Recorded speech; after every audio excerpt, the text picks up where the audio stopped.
Nissan Xterra is, I think it's the greatest truck in the world.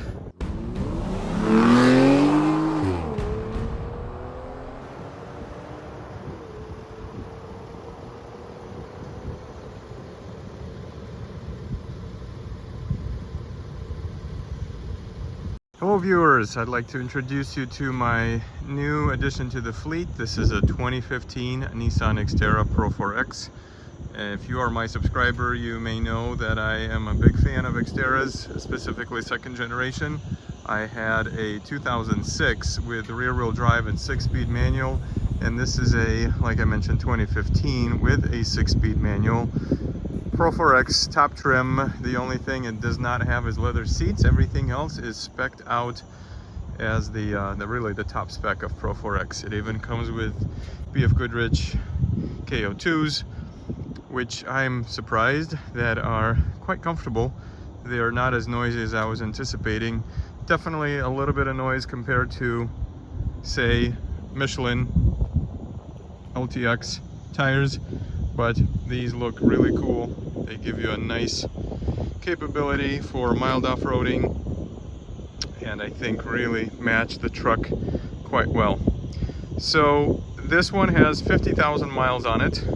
I don't anticipate doing a whole lot of fixing on it anytime soon, although this is a DIY, automotive DIY repair channel.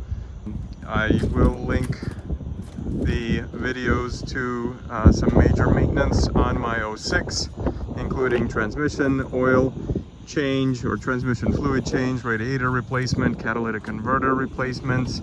I've done some suspension repairs, replaced rear shocks, front shocks as well, radio installation, backup camera, some filter replacements and things like that.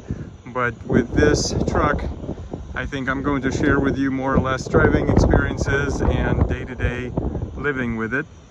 So I've had a couple of you reach out to me asking if I got rid of the Xterras and what happened, but this is what happened. I bought a newer one, really the newest Xterra that you can get.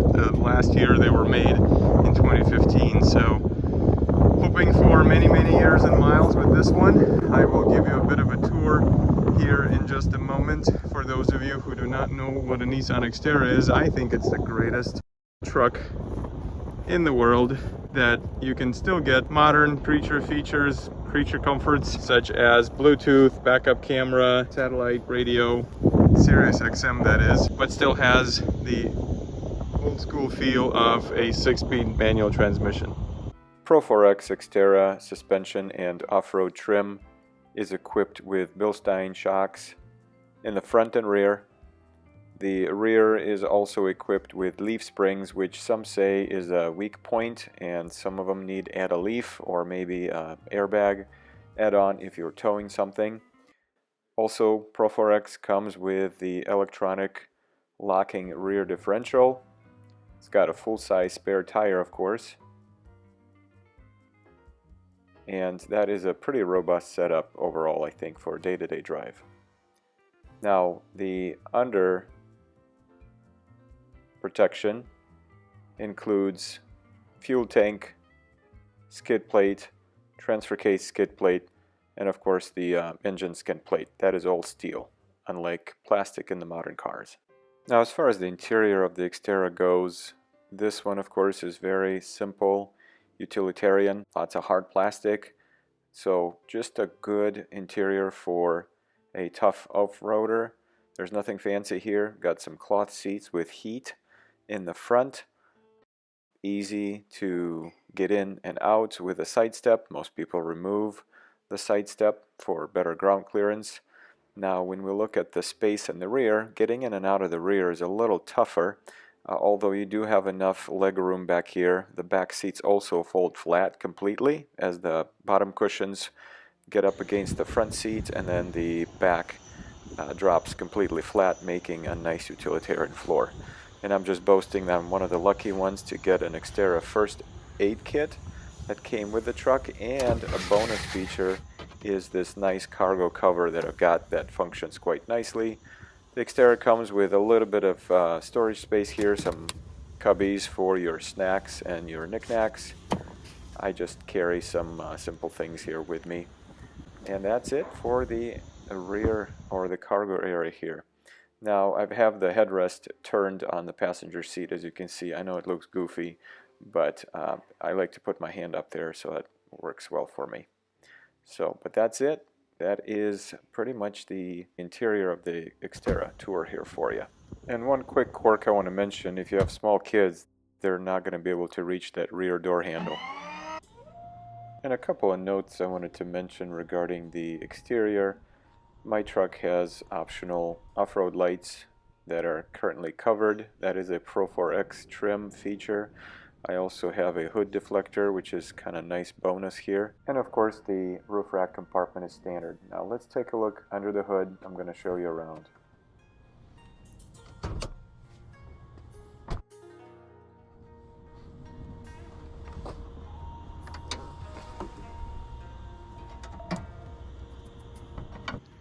So as far as the maintenance goes, it's fairly easy to do the oil changes on this truck. Pretty easy access to all of the coils and the spark plugs, except for the passenger side here, the side of the intake, where in order to get to spark plug number 1 here, you're not able to have a really good access. There are people who have been successful at using a bunch of extensions and swivel points to get that in there, but sometimes it's easier to just remove the intake manifold to get to that spark plug. But other than that, radiators do go on these probably about 120,000 miles or so. Some last longer, some last less. Then the heater core, the T, or that coupler here, is made out of plastic, so of course that ages and can crack and you can lose a bunch of coolant. So good idea once those get brittle to replace it with either the Z1 off-road or really with aluminum piece instead of the plastic one. Catalytic converters is a big issue, so those age, and as those age they can start kind of breaking up in pieces, and if that gets sucked into the engine, that can cause some scoring of the cylinders, and that can cause some long-term issues with the truck.